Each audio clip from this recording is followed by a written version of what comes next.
গেল কয়েকদিন ধরেই গাজার বিভিন্ন এলাকায় ইসরায়েলি বাহিনীর সঙ্গে হামাস যোদ্ধাদের তুমুল লড়াই চলছে। তবে যুদ্ধ ময়দানে হামাস একা নয়, তাদের সঙ্গে আল কুদস এবং আল কাশেম ব্রিগেডের যোদ্ধারা কঠোর প্রতিরোধ গড়ে তুলেছে। আল জাজিরার প্রতিবেদনে বলা হচ্ছে, বৃহস্পতিবার থেকে সুজাইয়া এলাকায় অভিযান শুরু করে দখলদার বাহিনী। আর এ অভিযানের শুরুতে সাজোয়া যান নিয়ে পুরো এলাকায় হামলা শুরু করে ইসরায়েলি সেনারা। আর এরপরই দখলদার বাহিনীকে প্রতিরোধে গেরিলা হামলা শুরু করে ফিলিস্তিনের যোদ্ধারা। এ সময় আল কুদস ব্রিগেডের পেতে রাখা বোমায় নিহত হয় 4 ইসরায়েলি সেনা, আহত হয় বেশ কয়েকজন। আল কুদস ব্রিগেড এক বিবৃতিতে জানিয়েছে, তারা ইম্প্রোভাইজড এক্সপ্লোসিভ ডিভাইস এবং অবিস্ফোরিত F-16 ক্ষেপণাস্ত্র ব্যবহার করে এই হামলা চালিয়েছে। F-16 ক্ষেপণাস্ত্রটি ইসরায়েলের একটি যুদ্ধ বিমান থেকে নিক্ষেপ করা হয়েছিল।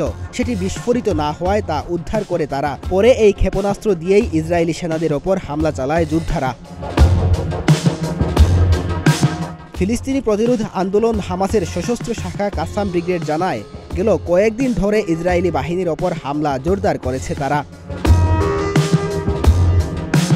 এদিকে গেল 24 ঘন্টায় ফিলিস্তিনের অবরুদ্ধ গাজা ভূখণ্ডে ইসরায়েলি বর্বর হামলায় আরও 40 ফিলিস্তিনি নিহত হয়েছেন। এখন পর্যন্ত দখলদার বাহিনীর হামলায় প্রাণ হারিয়েছেন প্রায় 38,000 ফিলিস্তিনি।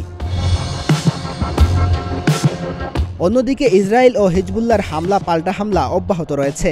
শনিবারও লেবাননে হিজবুল্লাহর কয়েকটি সামরিক ঘাঁটি লক্ষ্য করে হামলা চালায় ইসরায়েল। আইডিএফের এক বিবৃতিতে বলা হয়, জিবকিন এলাকায় হিজবুল্লাহর একটি সামরিক ঘাঁটি, খাইয়াম হুলা এলাকায় বেশ কিছু স্থাপনা এবং ওডেইশাহ এলাকায় হামলা চালিয়েছে তারা। এমন প্রেক্ষাপটে ইরান সমর্থিত সশস্ত্র গোষ্ঠী হিজবুল্লাহর সঙ্গে যুদ্ধের আশঙ্কার মধ্যে এবার লেবানন সীমান্তে সেনা সরিয়ে নিচ্ছে ইসরায়েল। সম্প্রতি হিজবুল্লাহর বিরুদ্ধে সর্বাত্মক যুদ্ধ ঘোষণা করেছে ইসরায়েল।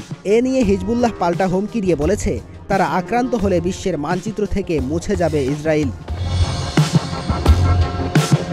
বিশ্লেষকরা বলছেন, ইসরায়েল ও হিজবুল্লাহর পাল্টাপাল্টি হামলায় লেবাননে উত্তেজনা বেড়েই চলেছে। এ অবস্থায় যে কোনো সময়ই দুপক্ষ সরাসরি যুদ্ধে জড়াতে পারে, এমন আশঙ্কাই করছেন অনেকে।